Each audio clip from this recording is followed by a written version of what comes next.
संगत जी, कई बार गुरुजी संगत से ना सेवा लिया करते थे या करवाया करते थे, कह सकते हैं आप। वो सेवा उनके अपने लिए नहीं होती थी, उन्हें पता होता था कि मैं इससे क्या करवा कर इसको ये ब्लेस कर रहा हूँ। कर्म काटते थे, कष्ट काटते थे हमारे। कई बार ऐसे सत्संग सुनने में आए कि एक आंटी बैठी हुई है, उनके सर में भयंकर दर्द है, उनसे बैठा नहीं जा रहा है, वो आज्ञा लेने को तैयार हैं कि अब मैं निकलूँ यहाँ से। और गुरुजी उन्हें बुलाते हैं और कहते हैं मेरा माथा दबा। और आंटी बड़े ही पेन में गुरुजी का माथा दबाती हैं और अचानक वो पाती हैं कि उनका सर दर्द ख़त्म हो गया है।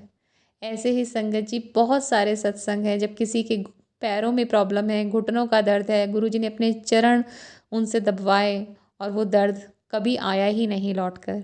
तो संगत जी, ये जो सत्संग मैं अभी आपके सामने रख रही हूँ, यह है सन 2008 का, जब एक आंटी की मंदिर में सेवा लगी, बड़े मंदिर में किचन में सेवा थी उनकी संगत जी। तो सिंगला आंटी भी वहाँ पर किचन में सेवा कर रही थी, मिक्सी में हरी मिर्चें पीसी जा रही थी संगत जी।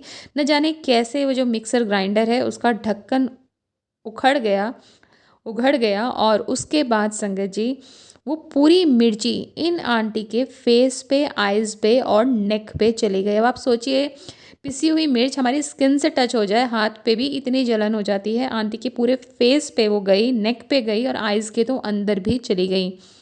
बहुत जलन उनके फेस पर हो गई। सिंगला आंटी उन्हें फटाफट से गेस्ट रूम में ले गई।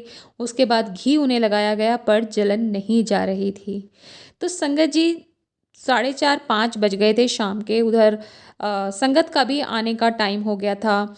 तो अंकल जो थे, आंटी के जो हस्बैंड अंकल, उनकी सेवा थी चाय प्रसाद देने की संगत जी उस दिन।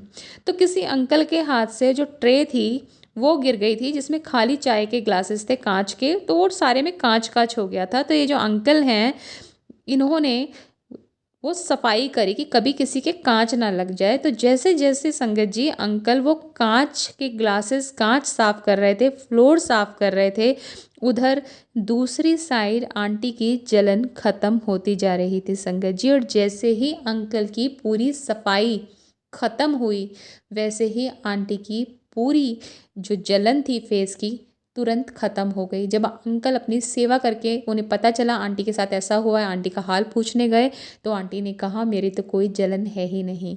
तो तात्पर्य संगत जी ये है कि गुरु जी, उनको पता नहीं पता था कि आंटी के ऊपर क्या कष्ट आना है, जो उन्होंने एक छोटे में काट दिया और अंकल से सेवा करवा कर वो दर्द भी ख़त्म कर दिया संगत जी। तो गुरु जी का अपनी संगत पर कृपा करने का तरीके जो है ना, वो बहुत निराले हैं संगत जी, हम समझ भी नहीं सकते।